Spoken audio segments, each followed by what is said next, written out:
Dans cette vidéo, on va se rapprocher des nombres complexes, hein. C'est-à-dire, je vais juste vous définir les nombres complexes, une façon de s'approcher pour vous définir un peu les nombres complexes. Et bon, plus tard, il y aura d'autres vidéos qui vont aborder la notion des nombres complexes et les choses à savoir au niveau des nombres complexes un peu. Ok. Donc, sans plus, celui qui veut comprendre les nombres complexes, sûrement, un nombre complexe, c'est quoi? Les nombres complexes, c'est encore ça qu'on appelle l'ensemble C. L'ensemble des nombres complexes, c'est l'ensemble C. C'est l'ensemble qui contient les nombres complexes, quoi. Genre, c'est l'ensemble, l'ensemble, l'ensemble des nombres, des nombres complexes. C'est ça, nous l'appelons l'ensemble C. Bon, je vais l'écrire plus tard. Bon. Vous savez déjà résoudre les équations dans grand R, non? Comment résoudre une équation de degré 2, par exemple dans l'ensemble grand R? On peut passer par, et comment on dit ça? Et bon, pour résoudre une équation de degré 2 dans R, soit vous utilisez la notion du discriminant. Si l'équation comment on dit ça? Est complète. Si c'est incomplet, vous pouvez rapidement voir si c'est factorisable, vous le factorisez. Bon, vous savez tous les outils, quoi. Vous savez à peu près comment résoudre une équation de degré 2 ou bien une équation de manière générale. Pour résoudre une équation, vous savez qu'on le pose égal à 0 et on le résout. Si on aura besoin de l'outil du discriminant delta, on l'applique au cas où bon, on peut le factoriser rapidement. Vous le faites. Bon, je vais prendre une équation de degré 2 qui n'admet pas de solution pour aboutir au nombre complexe et pour aboutir à l'ensemble des nombres complexes dans lequel l'équation là peut être résolue. Prenons par exemple et, je vais vous définir avec ça les nombres complexes. Ok. Si on prend par exemple l'équation là, bon, je vous disais que tantôt que c'est C qui est l'ensemble des nombres complexes. On met d'abord bon l'équation là, je vais l'écrire.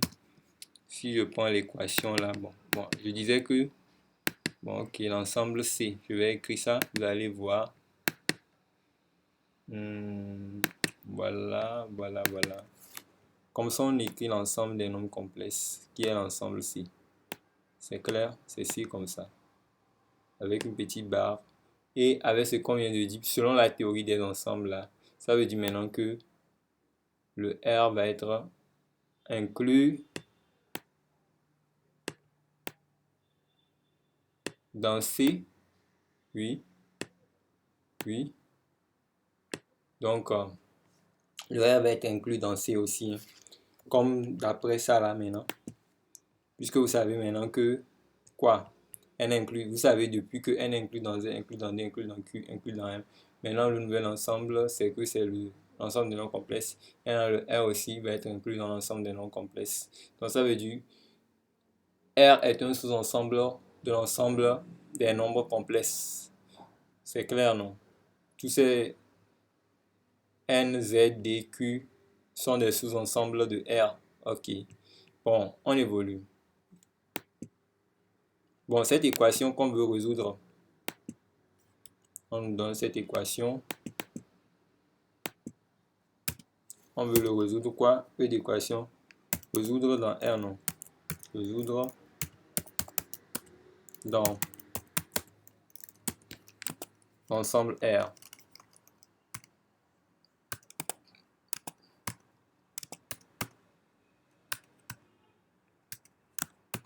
On veut le résoudre dans R, voilà. Pour le résoudre dans R, c'est pas compliqué. Pour résoudre une équation, comme je venais de le dire, on le pose égal à 0, on le résout. Ici, c'est très facile. Je peux voir si, bon, voilà l'équation en question que nous voulons résoudre.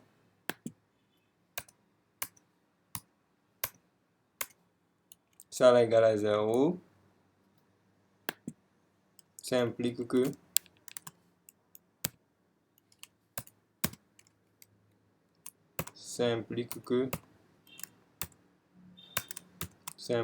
quoi? X au carré égale à moins 1.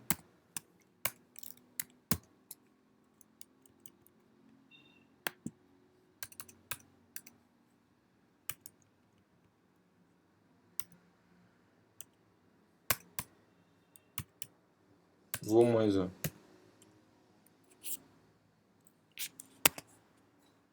Ça veut dire que X au carré vaut moins 1. Bon, comme on est dans l'ensemble R, on sait que le carré d'un nombre ne peut pas être négatif. Donc ça veut dire que c'est absurde ou bien c'est impossible. Absurde.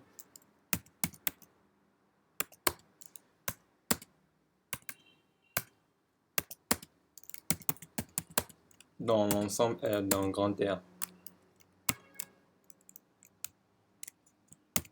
C'est absurde dans grand R. Vous avez vu, non? Donc bon, les mathématiciens, la solution, c'est qu'il n'y a pas de solution dans grand R, quoi. C'est absurde cette équation, on va le résoudre dans grand R. C'est absurde. Le carré d'un nombre ne peut pas être négatif. Vous voyez, non? Mais bon, ce qui est que quoi, qu'est-ce qui se passe?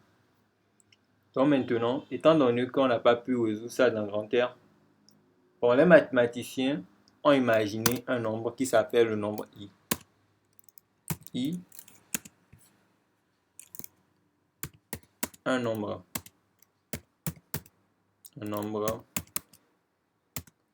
qui est, c'est-à-dire que I c'est un nombre qu'on appelle un nombre imaginaire.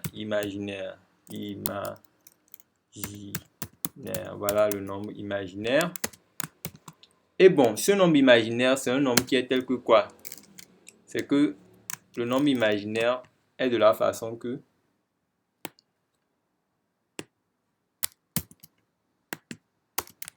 lorsqu'on le prend au carré, c'est que le I au carré vaut combien?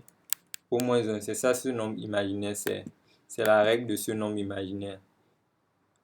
Et maintenant, grâce à ça, on voit que c'est I carré, il est bien positif. Donc, et ça là, c'est dans C, dans l'ensemble des nombres complexes. C'est un nombre complexe. Un nombre I, un nombre complexe. Je vais faire comme ça, voilà, c'est plus cool comme ça, et plus rapide. I, un nombre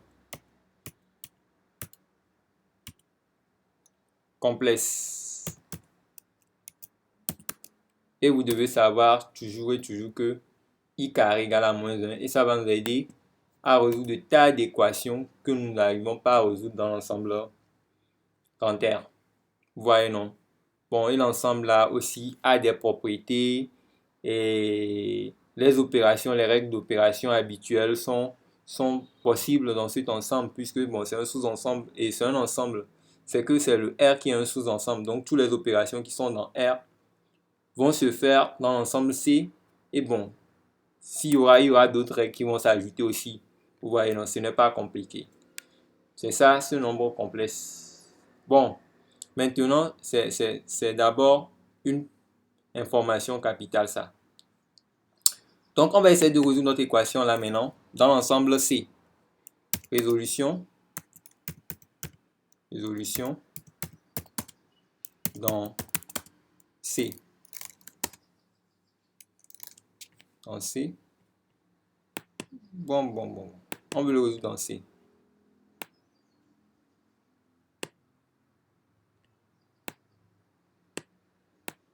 Voilà, je veux le résoudre dans C. OK. Donc, je prends mon équation. Je vais aller un peu rapidement là-bas. Hein. Si j'ai maintenant ça, là, ce que je voulais résoudre ça, ça veut dire que le x au carré vaut combien? Ce n'est plus moins 1, ça vaut ça là, le i au carré. Vous êtes bien d'accord que c'est i au carré. Maintenant, je ne vais pas perdre mon temps. Ce qu'on va faire, regardez. Si par exemple vous avez, bon, on sait que A, je prends un A positif. Bon, je dis maintenant simplement ça comme ça. Je prends comme ça. lorsque vous avez x au carré égale à a carré, que le a au carré, bon, je prends un a positif, quoi. Bon, de toute façon, a carré est positif, quelle que soit sa nature. Bon, je dis que j'ai un x au carré égale à a au carré. C'est une équation qu'on voulait aujourd'hui, on a obtenu ceci. Ça veut dire que les solutions de ça, ça veut dire que ça implique que quoi? Ça va donner deux choses, puisque c'est une équation de degré 2. Ça veut dire que x au carré égale à quoi? Égale à la racine de a au carré.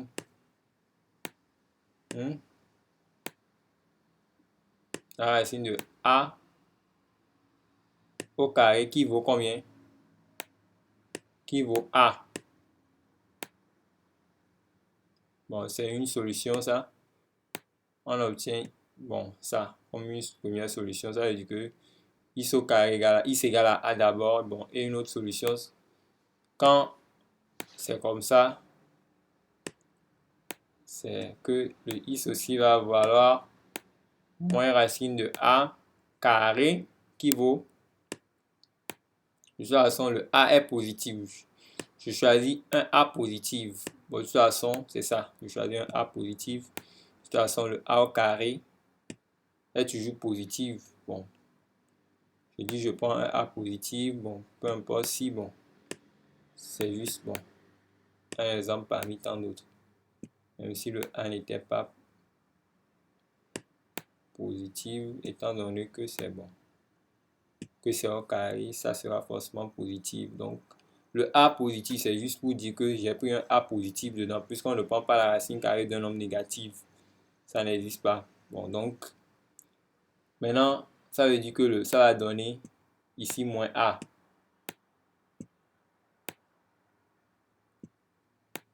Ce que je veux vous apprendre par là, je veux vous essayer de vous dire par là, c'est juste que lorsque la racine carrée d'un nombre est au carré, bon, c'est ça. Là, lorsqu'on a par exemple x au carré égale à un nombre qui est positif, c'est que le x donne la racine de la chose, c'est bon. C'est ce qu'on voulait dire, même si c'était pas a. Bon, si par exemple c'était pas, il n'y avait pas ce carré, x au carré égale à a, ça veut dire qu'il serait égal à la racine de a et il serait égal à moins racine de a. Ce que je dis est important, hein. Ok. Donc ici, là, rapidement, on peut donner la solution. Bon, on va essayer juste d'identifier, hein. Si on prend et voilà, si on prend ici et notre a comme i qui est au carré, ça veut dire que i c'est égal à la racine de i carré qui est égal à maintenant i, et i c'est égal à moins racine de i carré qui est égal à moins i. Donc les solutions sont i et quoi? Et moins i. C'est les deux solutions de mon équation, puisque l'équation est de degré 2, il admet deux solutions si les solutions existent. C'est bon. C'est bon. Bon. On s'en fout trop, c'est ce qu'on voulait faire, non? Donc, on peut évoluer. Maintenant, avec ceci, je peux vous dire ce que c'est qu'un nombre complexe maintenant. Vous avez vu que ici, on a obtenu un nombre imaginaire. Au fait, un nombre complexe, c'est quoi? Si on dit que, prenons, bon, un nombre complexe, c'est de la forme. Bon, c'est de la forme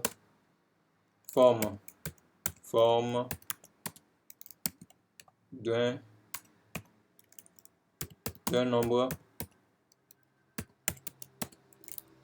complexe. Je prends Z. Ça veut dire que Z égale à quoi? Z égale à A plus I, B, bon. je vais dire que A et B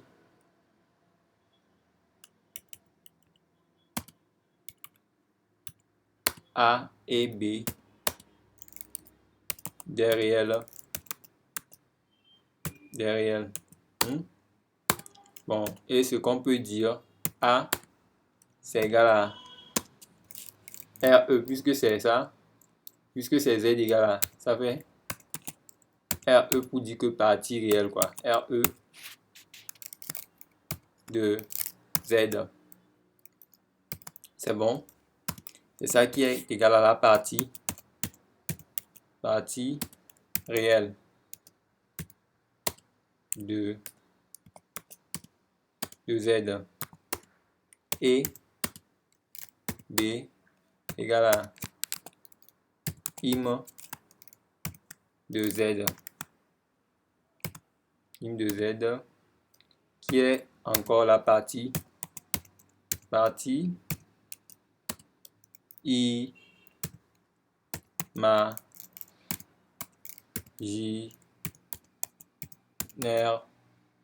de Z. C'est bon?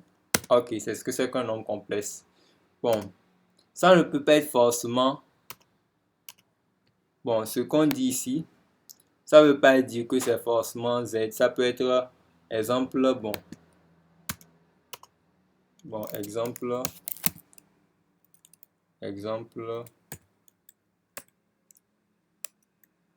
exemple de nombre complexe. Je vais vous donner quelques exemples. Bon, si on prend par exemple, bon, puisque si j'appelle mon complexe T égale à quoi? C'est un exemple que je donne. T égale à quoi? 2 plus 3i, je sais pas. Oui, c'est un nombre complexe. 2 plus 3i. Vous voyez, non? Bon, je peux prendre aussi un autre exemple. Z. Et là, c'est comme si ce que j'ai dans ce que j'ai donné comme truc là, Z égale à quoi? Z égale à, par exemple, 2 plus, bon, je vais mettre i ici comme ça. Je mets i, puis je mets facteur de 3.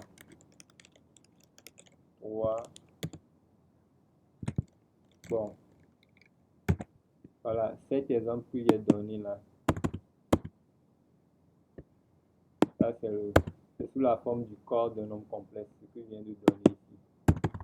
Ça là, que j'ai isolé comme ça un peu. C'est la forme du corps d'un nombre complexe. Ça reste A plus IB quoi.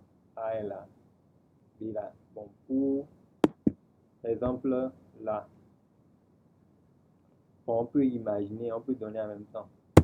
Bon, pour RE de Z ici, RE du complexe, je vais aller RE de Z, c'est que la partie réelle de Z ou de mon complexe Z, c'est combien? Vous pouvez mettre pause et essayer ça. Hein. Vous mettez pause, vous essayez, vous regardez, c'est mieux. RE de Z, c'est 2, la partie réelle de Z, c'est 2 ici. Et la partie imaginaire, im de Z, c'est combien? Du complexe Z, c'est combien? C'est 3. C'est 3. Vous voyez, non? Donc maintenant, bon, je vais changer ça là. Je vais nommer ça et 6 ici. Et je vais nommer ça là 8 par exemple. Bon, pour ça là, c'est pour le complexe Z ça. Maintenant, vous allez me donner les parties réelles et parties imaginaires pour le complexe T, le nombre complexe T. Bon, vous appuyez sur pause encore, vous essayez et vous regardez le résultat. Et là, je suis sûr que vous avez bien compris. Et c'est déjà un pas pour un bon début. Bon, RE de quoi? Puisque c'est un complexe T, maintenant ça veut dire que RE de quoi? RE de T. RE du complexe T égale à combien? Égale à 8. Oui. Im partie imaginaire du complexe T. Basé c'est t qu'on appelle le complexe là. Nombre complexe là, ça vaut combien? Ça vaut 6, c'est tout. Et ça vaut 6, voilà que j'ai écrit. C'est clair?